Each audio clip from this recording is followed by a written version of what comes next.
맞습니다.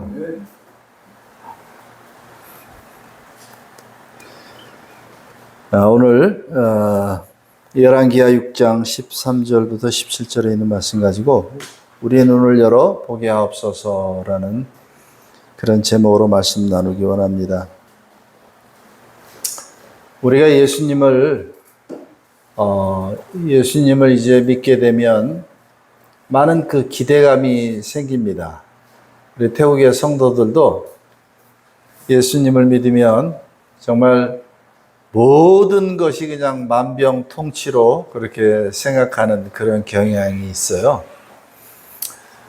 근데 사실 우리가 기적을 보기 원하지만 정말 우리가 미처 깨닫지 못하는 그런 그 삶의 모든 영역에 하나님의 놀라운 그 기적의 역사가 숨겨져 있는데 우리의 눈이 가려져 있어가지고 그것을 보지 못할 때가 너무나 많습니다. 제가 전에도 한번 말씀 드린 것 같은데 지금은 이제 하늘나라 가신 우리 기한 자매라는 분이 계셨는데 정말 기도 많이 하시고 믿음으로 살려고 수고 많이 하신 분인데 그 자매가 대장암에 걸려가지고 대장을 이제 거의 다 절제를 했어요. 그래서 대장 조금 남은 부분 가지고 정말 믿음으로 살아보려고 그렇게 했었는데 병이 또 악화가 돼가지고 대장을 다 절제하고 직장까지 다 절제를 하게 됐습니다. 직장을 절제를 하니까 문제가 뭐냐면 음식을 먹으면 음식을 소화시켜 가지고 그것을 밖으로 배출을 해야 되는데 그 대변을 이제 배출을 인위적으로 인공적으로 해야 되는 거예요. 그래 가지고 이제 관을 배 이제 속에다 집어넣고 대변 주머니를 항상 옆에 이렇게 차고 다닙니다. 그러니까 그게 조금 뭐 딱딱한 이제 뭐 매일 죽만 먹을 수 없으니까 조금 먹고 싶은 거 이렇게 먹으면 그 관이 또 막혀가지고 병원에 가기를 아주 일주일에 한 번은 병원에 가서 꼭 그 작업을 해야 되는데 너무나 고통스러운 그런 시간을 보냈습니다.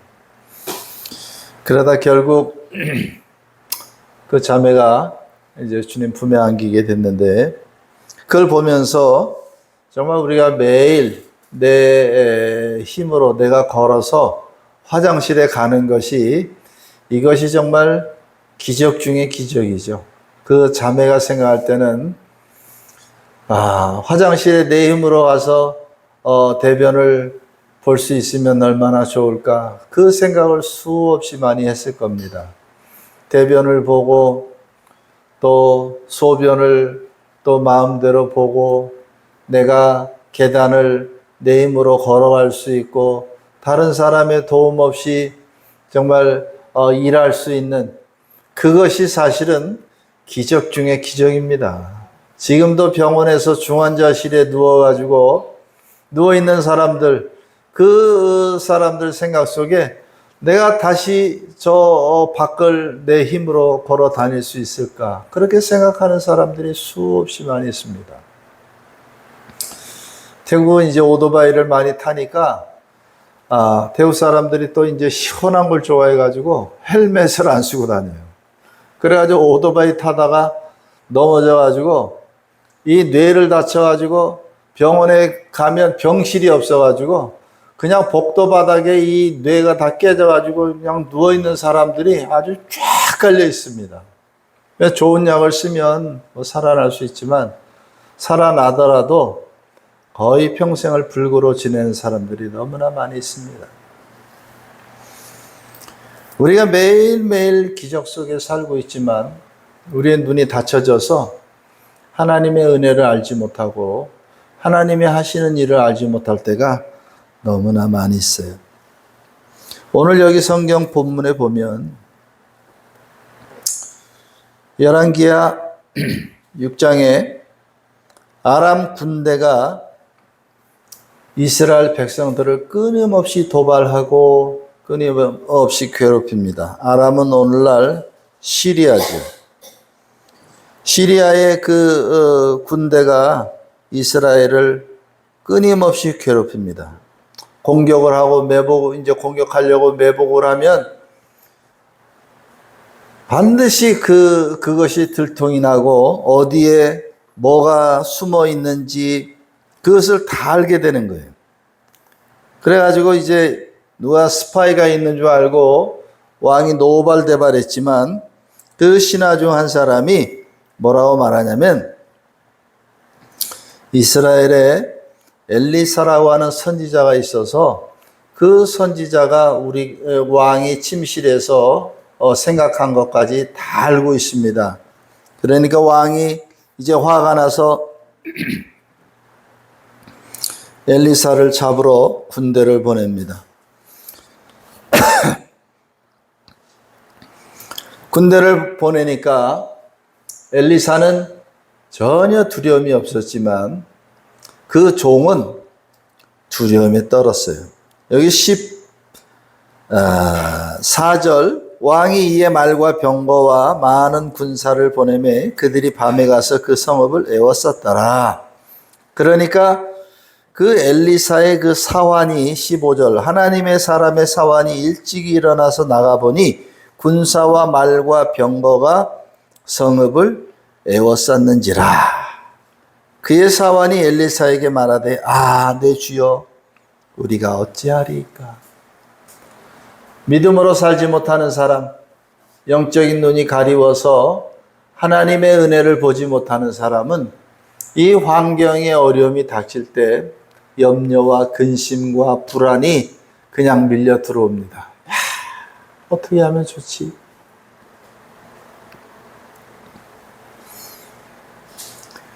우리가 맹인에게 색깔을 설명할 수가 없습니다. 노란 바나나, 노란 망고, 빨간 사과. 아무리 설명을 해줘도 빨간색이 어떤 색인지, 노란색이 어떤 색인지 알 수가 없어요. 본 적이 없기 때문에, 경험한 적이 없기 때문에 그 느낌을 알 수 없습니다. 인간은 영의 세계와 육의 세계로 나뉘어져 있고 영적인 존재이기 때문에 영적인 것도 경험하고 육적인 것도 경험하지만 육적으로 사는 사람은 영의 세계를 전혀 이해를 하지 못하기 때문에 로마서 8장 5절에 보니까 육신을 따르는 자는 육신의 일을, 영을 따르는 자는 영의 일을 생각한다. 내가 영적인 사람인가, 내가 육적인 사람인가, 어떻게 할 수 있느냐? 내 삶을 지배하는 것이 어떤 것인가? 정말 내가 어떤 것에 포커스를 맞추고 인생을 살아가는가? 내가 영적인 사람인지 육적인 사람인지 평소에는 알 수 없지만 우리가 어려움이 닥칠 때, 어려운 환경에 놓이게 될 때 영적인 사람은 그 환경을 돌파하고 하나님 앞에 더 가까이 갈 수 있는 기회로 삼지만 육으로 사는 사람은 그 환경에 묻혀버리게 되고 그 환경 때문에 넘어지게 됩니다. 우리가 성경에 보면 그러면 지금 나의 상태는 어떤 상태인가? 우리가 한번 마태복음 8장을 한번 보겠습니다. 마태복음 8장.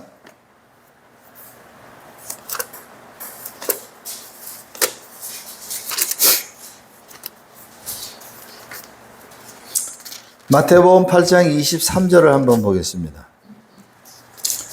마태복음 8장 23절부터 27절까지 한번 읽습니다. 시작. 배에 오르심에 제자들이 따랐더니 바다에 큰 놀이 일어나 배가 물결에 덮이게 되었을 때 예수께서는 주무시는지라.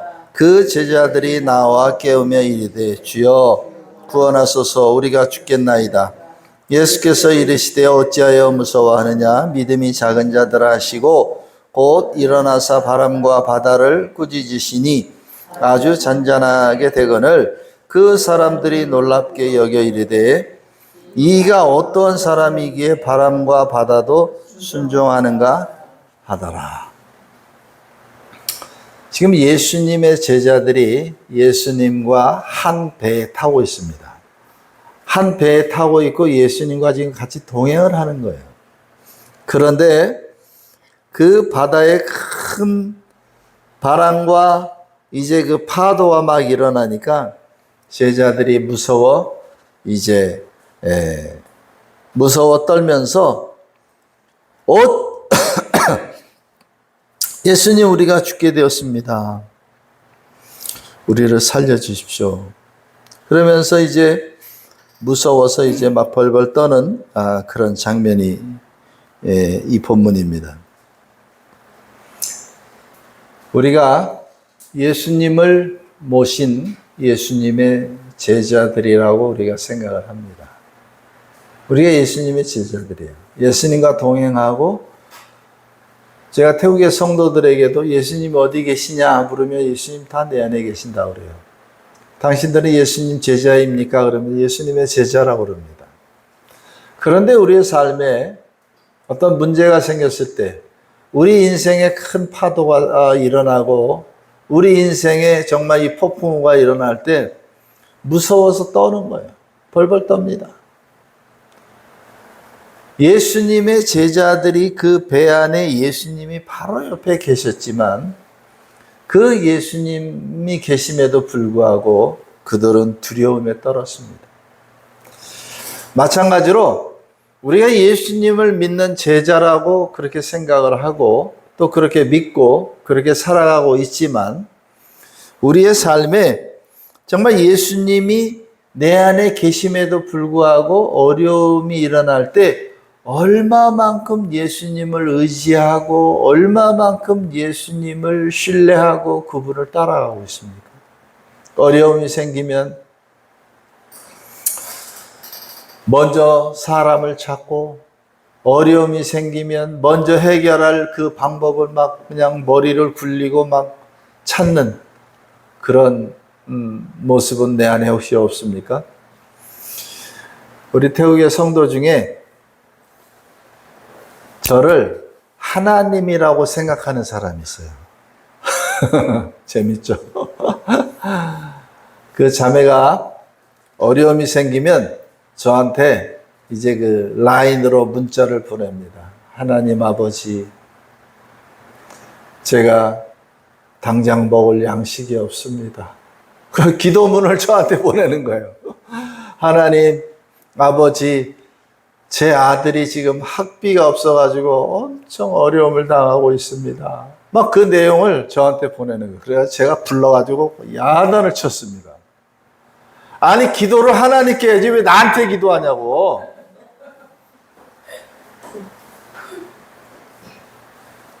내가 하나님이냐고.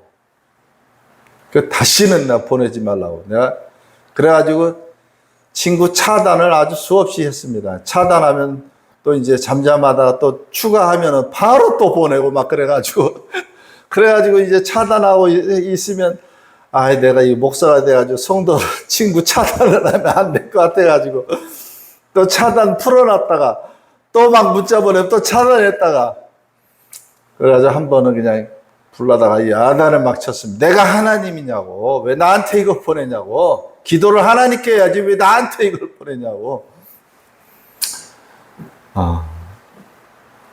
정말 우리가 어려움이 생기면 하나님께 기도하고 하나님께 정말 그 해답을 찾으려고 애를 써야 되는데 막 사람을 의지하고 선교사님 이거 어떡합니까? 도와주세요. 어렵습니다. 자식 때문에 어려워요. 아직 그 자매가 이 루틴이 있어요.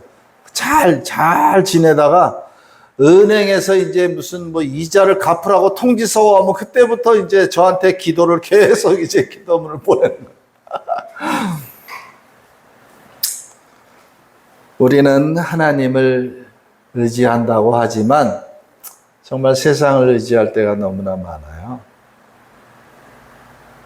우리가 예수님을 따르는 제자라고 생각을 하지만 어려움이 생기면 벌써 내 얼굴의 표정이 굳어지고 내 마음이 굳어지고 기도도 안 나오고 찬양도 안 나오고 우리가 성도들한테 제가 그럴 때가 참 많아요. 성도들한테는 어떤 일이 있어도 감사해라 그러는데 어떤 일이 생기면 감사가 안 나올 때가 참 많이 있더라고요. 정말 내가 믿음으로 산다고 하는 것, 그 말하는 것과 우리의 삶이 그렇게 살아가기는 참 어려운 것 같아요.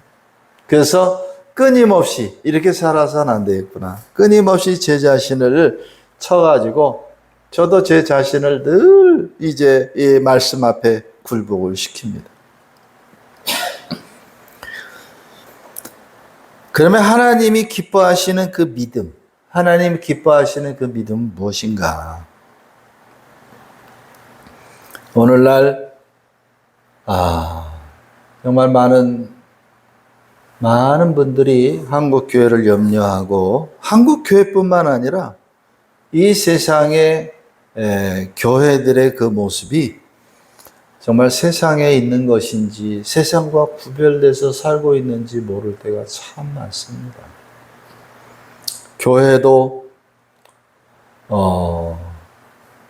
정말 세상 사람들보다 더 악할 때도 많고 목사라고 하는 이름을 가졌지만 정말 세상 사람들의 그런 기준으로 볼 때 못 미치는 그런 사람도 참으로 많이 있어요. 제가 오늘 아침에 어떤 글을 읽었는데 그분이 베트남에서 무슨 한국 치킨 그 사업을 하는 분이에요. 그분도 크리스찬인 것 같은데 자기는 크리스찬을 다 좋아하지만 베트남에 있는 한인 목사는 절대로 신뢰하지 않는다. 그러면서 글을 하나 썼는데 왜 그런가 이제 글을 썼는데 어느 날 이제 그 고객이 치킨을 주문해 가지고 직원이 배달을 갔어요. 배달을 갔는데 그분이 목사님인 것 같아요. 그러면서 뭐라 그러냐면 여기도 교인인 것 같은데 목사한테 돈 받으려고 그러냐 그러면서 돈도 안 주고 그 직원을 보냈다는 거예요. 제가 그 글을 읽는데 제 자신이 너무 부끄럽더라고요.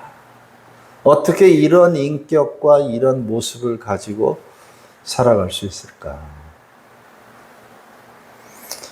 우리가 믿음이라고 하는 것을 지식으로만 생각을 하기 때문에 삶이 따라주지 않는 그 믿음. 정말 말씀대로 살아간다고 하지만 입으로는 믿는데 삶의 모습 속에서는 믿음이 전혀 드러나질 않는 거죠. 하나님이 기뻐하시는 믿음. 정말 우리가 어떤 모습을 하고 살아야 되는가? 사도행전 16장을 한번 보겠습니다.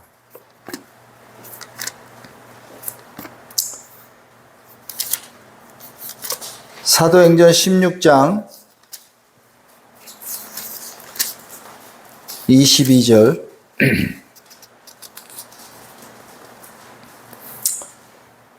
사도행전 16장 22절부터 26절까지 읽습니다. 시작. 무리가 일제히 일어나 고발하니 상관들이 옷을 찢어 벗기고 매로 치라 하여 많이 친 후에 건수에게는 말하여 든든히 지키라 하니 그가 이러한 명령을 받아 그들을 불끈하게 하고 그 발을 착고에 든든히 채웠더니 한밤중에 바알과 실라가 기도하고 하나님을 찬송하며 죄수들이 듣더라. 이에 갑자기 큰 지진이 나서 옥토가 움직이고 문이 곧 다 열리며 모든 사람의 매인 것이 다 벗어진지라. 지금 바울과 실라가 복음을 전하다가 잡혔습니다. 그 귀신 들린 점을 쳐주는 그 여종을 만나가지고 귀신을 쫓아내고 그 일로 인해서 지금 어려움을 당하게 된 거예요. 우리가 예수님을 믿다가 어려움이 오고 고난이 오고 매를 맞고 원치 않는 그런 비난을 당하고 이런 것들을 당할 때 우리는 굉장히 억울해합니다. 지금 바울과 실라가 복음을 전하다가 정말 그 깊은 감옥에 매를 수없이 얻어 터지고 바른 착고에 차여가지고 감옥에 내 던져졌어요.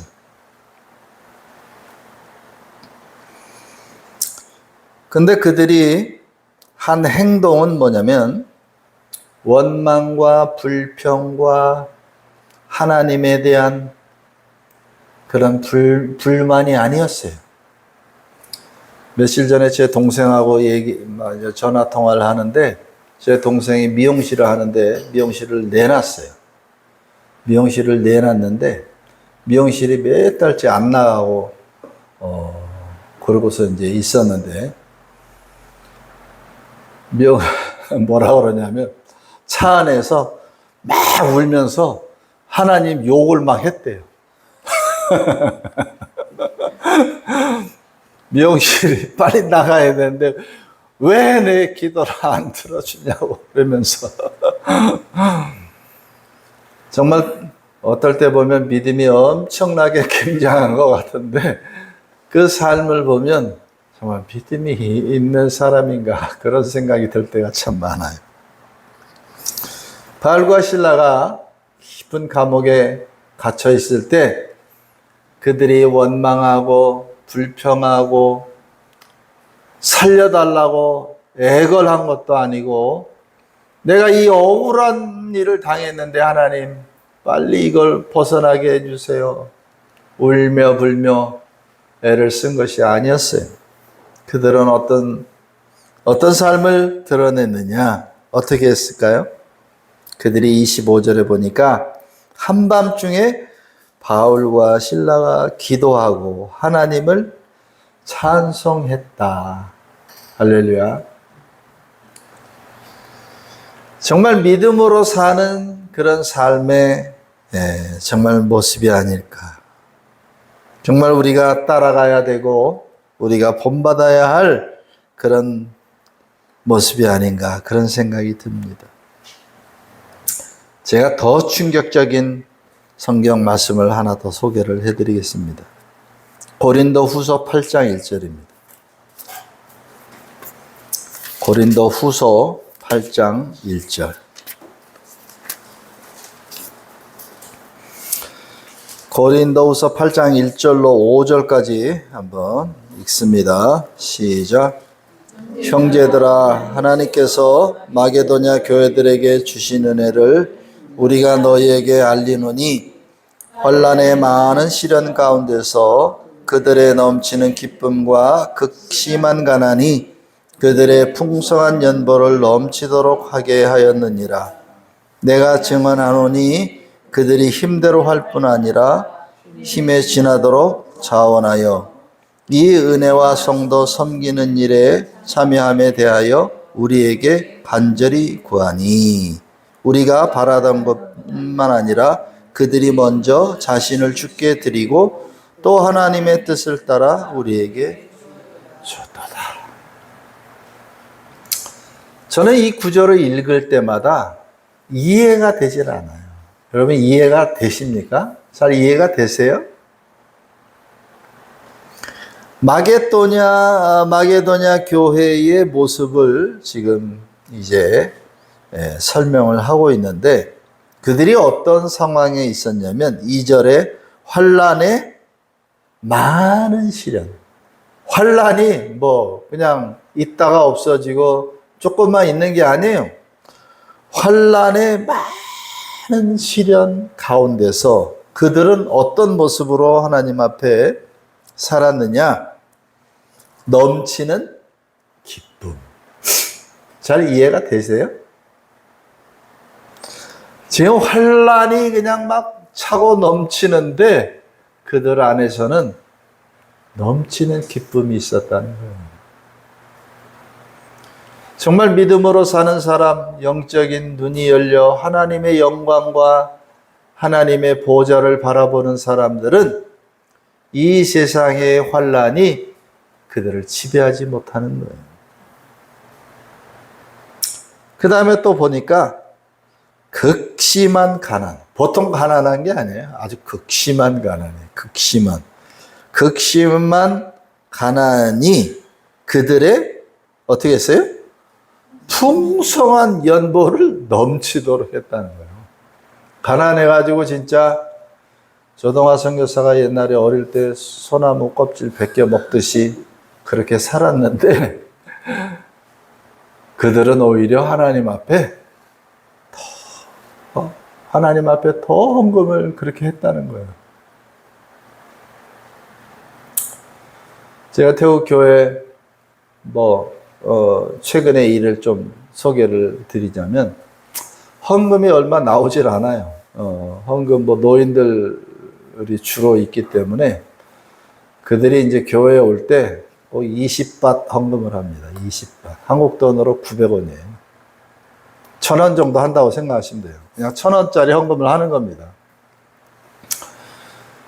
그냥 한 달 해봐야 헌금이 얼마 안 돼요. 근데 아주 또 점심은 또 막 고기 반찬 먹고 싶어가지고 고기 반찬 먹고 싶어가지고 우리가 주일날 한 주에 점심값으로 이제 그 식사 담당자에게 1,500바트를 줍니다. 교회에서 1,500바트. 그러면 한 6, 7만 원 되죠. 그걸 가지고 한 50명이 밥을 먹는 거예요. 좀 부족하긴 해요. 1,500바트면. 그래가지고 한 자매가 계속 얘기를 하는 거예요. 1,500바트 가지고는 안 된다. 1,800바트로 올려달라. 계속 얘기를 하는 겁니다. 헌금은 20밭 하고 헌금은 1,000원 하고 밥은 5,000원짜리 먹으려고 그러는 거예요. 그래가지고 제가 장문의 글을 올렸습니다. 교회의 목적이 뭐냐. 교회에 와가지고 요즘 밥 못 먹어서 무슨 죽는 사람이 있는 것도 아니고 교회 와가지고 한국 교회도 다 대형 교회도 다 국수 한 그릇 먹고 그러고 간다. 뭐 그렇게 교회 와가지고 고기 반찬 몇 가지를 먹으려고 그러냐. 그래가지고 1,500바트 하던 거를 내가 이제 1,000바트만 주라 그랬어요. 1,000바트. 오히려 500바트를 깎아버렸습니다. 교회의 목적이 헌금 내가지고 우리끼리 잘 먹고 잘 살려고 헌금하냐. 우리보다 더 가난한 이웃을 돌아보고 선교사를 돕고 이런 일에 우리가 쓰임받아야지 헌금 그거 나오는 거 몇천 밭 가지고 우리가 홀랑 다 밥 먹고 나면 우리가 어떻게 하나님 기뻐하는 일을 하겠냐. 그래가지고 오히려 1,500바트에서 1,800바트 달라는 거를 아예 1,000바트로 깎아버려가지고 반찬은 무조건 한 가지만 한다. 한 가지. 쌀은 이제 추수감사절 때 이제 헌금한 게 있으니까 그 창고에 지금 잔뜩 있거든요. 그래가지고 이제 쌀은 많이 있으니까 반찬은 한 가지로 그냥 한 가지만 해가지고 그냥 먹는다. 그렇게 해가지고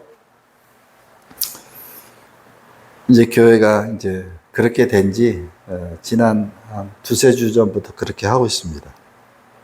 그래서 정말 우리가 말씀대로 살아간다고 하지만 어떻게든 이 세상에서 정말 그 하나님의 복을 이 세상에서 다 받아 누리려고 그렇게 생각하는 경우가 너무나 많아요.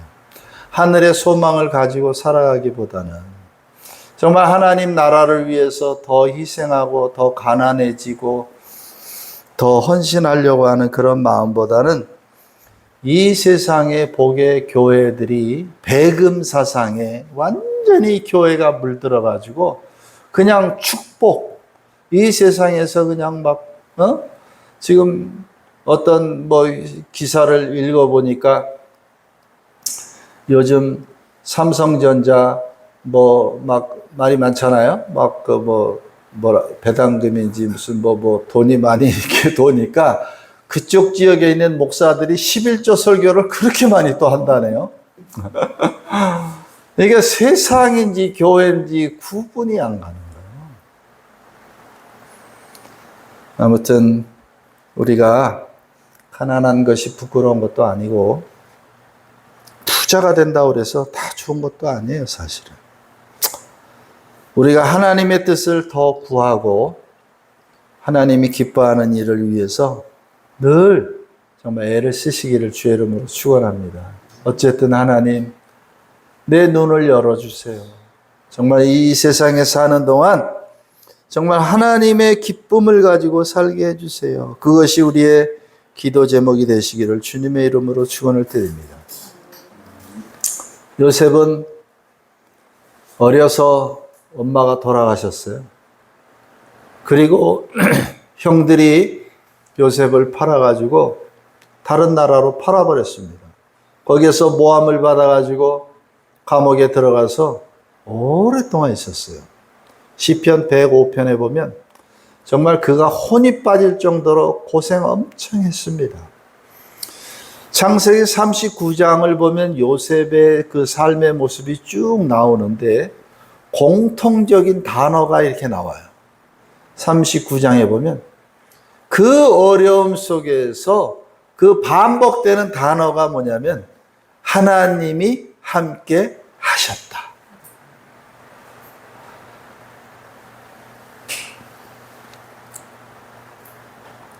아무도 도와주는 사람 없었지만 정말 아무도 요셉의 삶이 그렇게 되리라고 생각한 사람 아무도 없었지만 하나님이 함께 하시니까 결국 하나님께서 그렇게 사용하신 줄 믿습니다. 우리 삶의 가장 중요한, 가장 큰 우선순위를 여러분들이 오늘 이 시간에 정하시기 바랍니다. 하나님, 내 눈을 열어주세요. 내가 어떤 상황이 되어도 어떠한 어려움이 와도 하나님 내 눈을 열어주셔서 하나님이 하시는 그 일들을 보게 하나님 역사하여 주옵소서. 지금 아람 군대가 쳐들어와 가지고 엘리사를 잡아 죽이려고 잡으러 왔지만 엘리사는 조금도 두려워하지 않았어요. 왜냐하면 그는 영의 눈이 열려서 영의 눈이 그 열린 상태로 보니까 그 아람 군대보다도 하나님의 군대가 더 많이 와 있다는 것을 그는 알게 된 겁니다. 그러나 엘리사의 이 종은 눈이 닫혀 있어서 하나님의 군대는 보지 못하고 아람 군대의 그 모습만 본 거예요. 우리가 눈이 열려서, 영적인 눈이 열려서 하나님의 하시는 일을 본다면 우리는 이 세상에서 승리할 수 있습니다. 왜냐하면 로마서 8장 32절에 보니까 자기 아들을 아끼지 아니하시고 우리 모든 사람을 위해 내어주신 이가 어찌 그 아들과 함께 우리에게 은사로 주지 아니하시겠느냐. 하나님은 우리를 가장 사랑하시는 분입니다. 어려움이 올 때에 성경에 그 패스워드가 있죠. 예레미야 33장 3절. 너는 내게 부르짖으라. 내가 내게 응답하겠고 내가 알지 못하는 크고 비밀한 일을 보이리라. 정말 하나님의 비밀 창고를 여는 이 패스워드를 간직하시고 잊어버리지 마시고 정말 영의 눈이 열려져서 하나님 앞에 담대하게 나아가시는 귀한 하나님의 자녀들이 되시기를 주님의 이름으로 축원합니다.